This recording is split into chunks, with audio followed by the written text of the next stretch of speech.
Hi guys! Recipe today mga guys. Kamusta kayo ngayon mga guys? Ayan, ang ulam ni Kadama mga guys. Ayan, magprito ako ng salmon.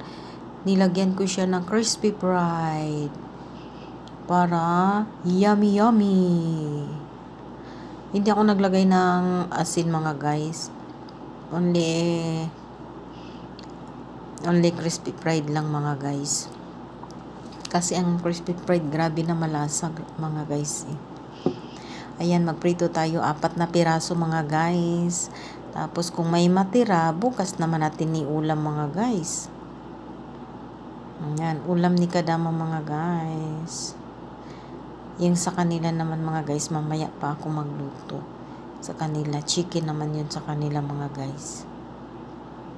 Ito sa akin ngayon, salmon. Ayan, palambing naman mga guys. Please like, share my videos. Para more videos si Kadama mga guys. Support.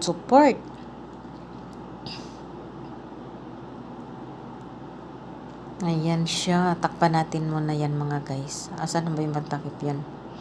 Takpan muna natin. Tapos check. Yan, close muna kay puti pa. Ay, syara. Luto na siya mga guys. Oh, na magic.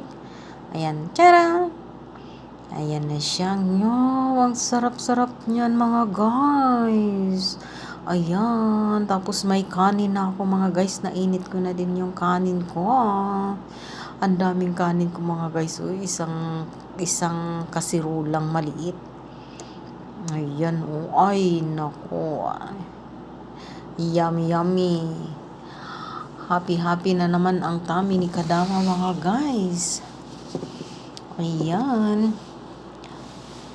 Don't forget mga guys, palambing mga guys ha.